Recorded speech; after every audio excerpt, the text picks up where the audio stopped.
Okay, welcome back to Intro to Statistics. We are talking about hypothesis testing, and we're dealing with what's going on with this. So the first question for 9.1, they ask us a question. They say something like, hey, is it left-sided or right-sided? Let's draw a little diagram here. Okay, and this really isn't so bad. So if I go back up here and I say, okay, well, we always draw this thing so that, okay, the mean is always in the center. Okay, we're looking for probability of less than or more than this.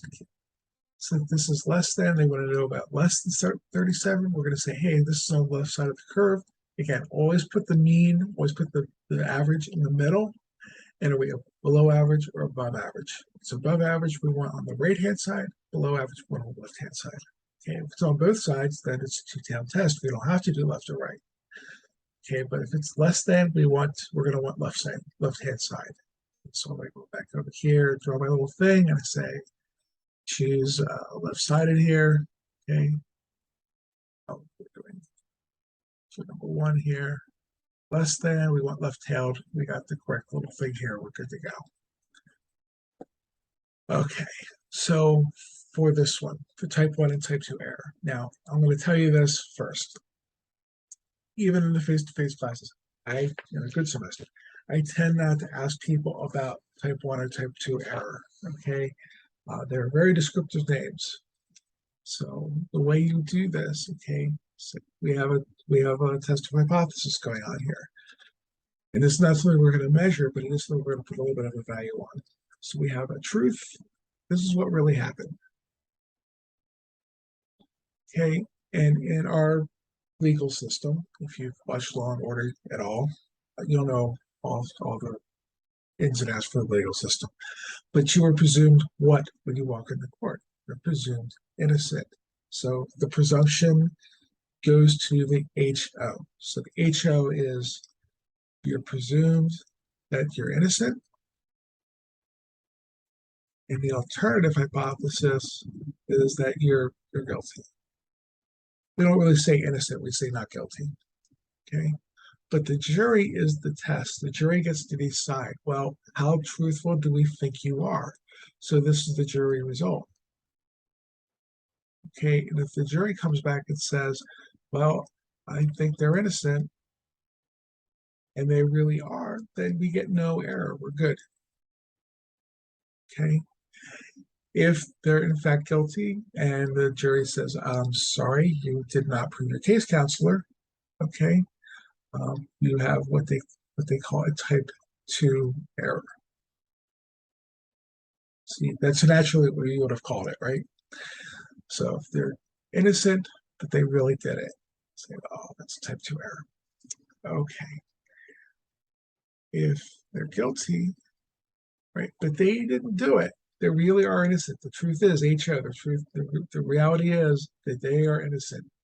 And the jury says, nope, if the cops picked them up, they must have done something. You've committed a type 1 error. This is the one we clamp down on. This is the easiest one to kind of measure because this is the one we state. This is our alpha. Okay, this is an alpha. It's not a fish. Okay, it's just an alpha. Okay, and that's what we state at the beginning of the problem. Okay, so if we've sent the guilty person to jail, or if we've sent the innocent person, they really are innocent. We said, no, they're guilty. We've sent an innocent man to jail. We've sent an innocent person to jail. We have committed a type 1 error. Okay. If you've let the guilty go free, you've committed a type 2 error. Okay, now again, I don't expect students to memorize what these things are. There are other classes where they spend a lot more time on experimental design and experimental results rather than the arithmetic, rather than the math. But this is more of a methods class. We spend more time on the math part of it rather than the interpretation. So there's another class that goes into this. If you're taking statistics for psychology, you'll spend a lot more time on this. Okay, but less time on the math, more time on this. If the person really is guilty, okay, the truth is HO, alternative hypothesis. Okay, and the jury signs, yeah, you're guilty. You've committed no error. Okay, you may have committed a third type of error. Okay, type 3 error means you've asked the wrong question. They got charged with the wrong crime. But your book doesn't really go into that, so we're not going to worry about that too much. Okay, so the idea, like, hey, if you go back and read some of the founding fathers' philosophy stuff, it's like the worst thing you could do is send an innocent person off to jail. That's our type 1 error. That's the one we clamp down on. And it's called alpha. If you let the guilty go free, then you have beta. If you clamp really hard, if you clamp down really hard on any particular type of this error, you're going to allow the other one to rise. So if you're like, look, I need beyond the shadow of a doubt that this person did it in order to send them out, send them to jail. Well, you're going to have that level of proof be really, really high. Like you have 49 eyewitnesses. Like, yeah, I'm sorry, we needed 50. Like you're going to let a lot of guilty people go free. That's not good either. But you want to clamp down on this a little bit. So if you clamp down really hard on the alpha, you let beta get up. But if you clamp really hard down on beta, if you're one of those people, well, look, if the police stopped you, you must be guilty of something. You're going to send a lot of people that didn't do anything else. You're going to send them off to prison, okay, just because they were in the wrong place, wrong time, kind of a thing. So if you clamp down really hard on, like, we're never going to let a guilty man walk free, like, yeah, but you're going to end up sending a lot of people to prison that really ought not to be there. Okay, so it's not a thing where it's like it's automatically one or the other. It's just like if you tend to clamp down really hard on one of them, the other one tends to rise a little bit, not all the way up, but a little bit. Whereas if you clamp really down on the other one will rise a little bit. So it's always a compromise. Like what if you're going to allow one type of error, or if you're going to clamp really hard down on one type of error, you're going to allow the other error to rise. And vice versa, if you clamp down on really hard on this one, then the type 1 error will rise. So it's kind of a compromise. You have to say, like, how many guilty people are we okay setting free? How many innocent people are okay with sending to jail? And if your answer is going to be absolute in either of those cases, then the other side is going to rise. Okay, so it's always a compromise. Where do you draw the line? Like that's why we have committees who decide this. We say reasonable doubt, and our alpha is 0.05, and that's what we have. Okay, now your alpha might be 0.1, your alpha might be 0.01. Okay, so you might want to say, I'm only want to commit a type 1 error this percentage of the time. That's okay, but that's why I tell you, like, decide what it's going to be before you do your problem. Okay, and then we can go on from there. So just to tell you, like, there's never a case where, like, we're never going to commit errors. Like, that's not going to happen. Okay, the whole point of statistics is to say you're going to make mistakes. We can just quantify how often that will be. Okay, I can't tell you which ones they're going to be. I can just say that we're going to make mistakes a certain amount of time. Okay, so like I said, I tend, because I get this backwards too. Okay, so if you're looking at this and like, I didn't quite get this. Yeah, I'm going to get these backwards. I'm going to mix these up. It's a very common thing unless you have a lot of experience going through this, which is why I tend to avoid this test question. Okay, because I think it's sometimes for some people it is a coin flip. Like, I can't remember which one's which. Like, yeah, I don't blame you. Okay, so the value is 40. True value is 40, but they've rejected the null hypothesis. And I'm looking at a cheat sheet here. Okay, we've rejected the null hypothesis. It was rejected. So I think that the true value is 40, but we've said no, it's not. So like, yes, they say you actually you stole $40, and you say no, you didn't steal $40. Like, they don't say more or less, they just say you didn't. Okay, I think what we've done here is we said that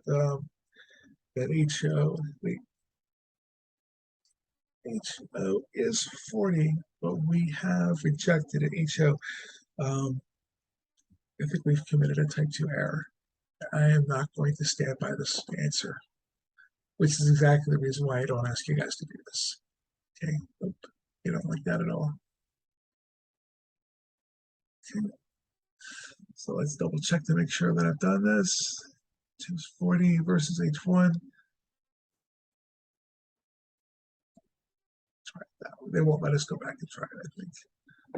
So there we go.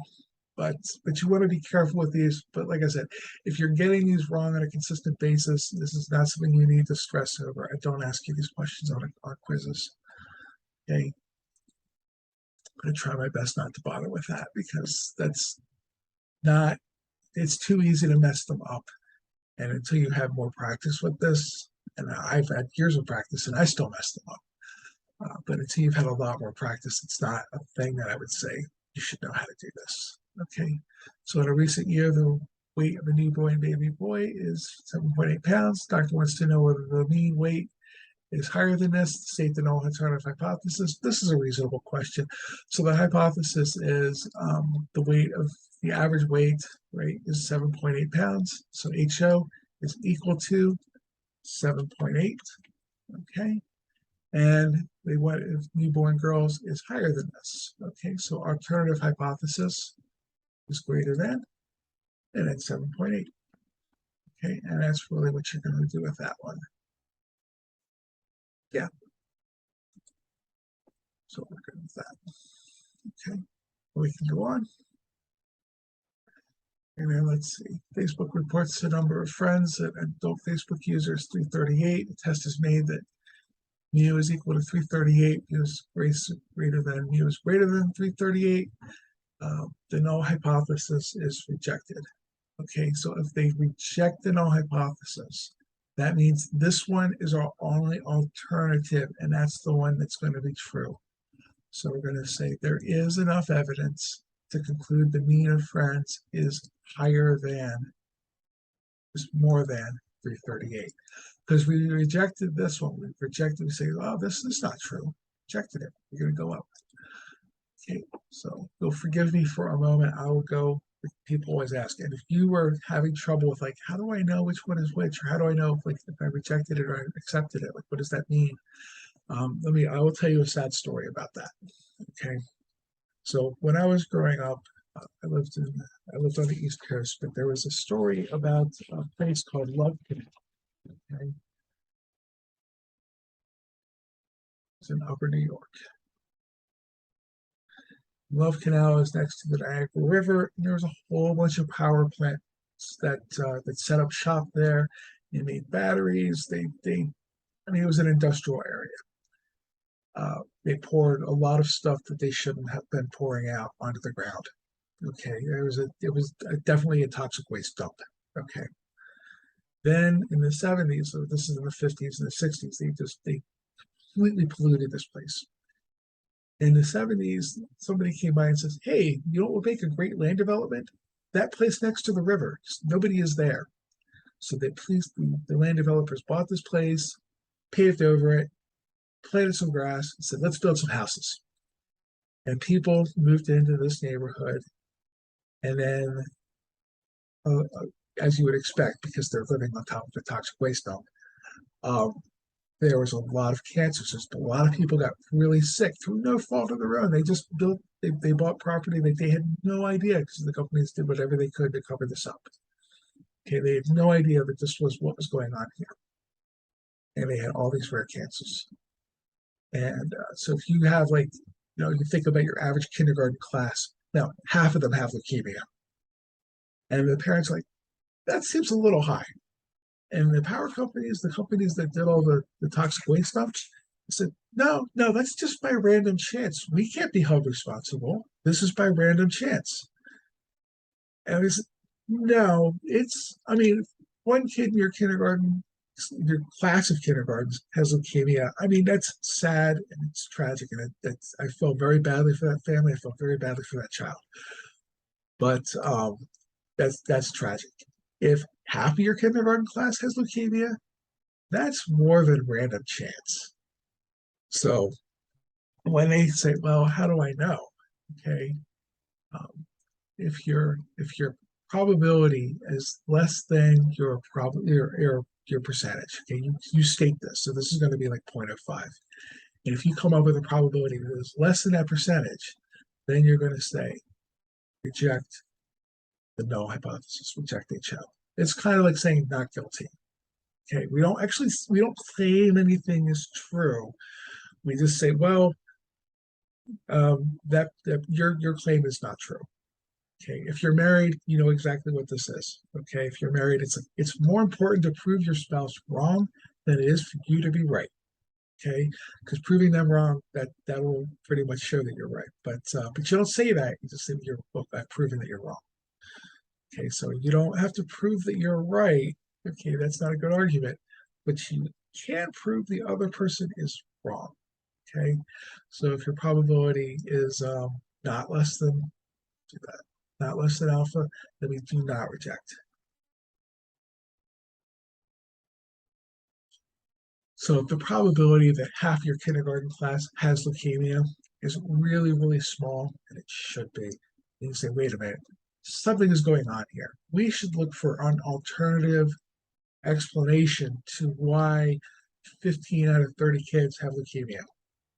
Okay, rather than just like, well, it's just random chance, it's the luck of the draw, you just came up unlucky.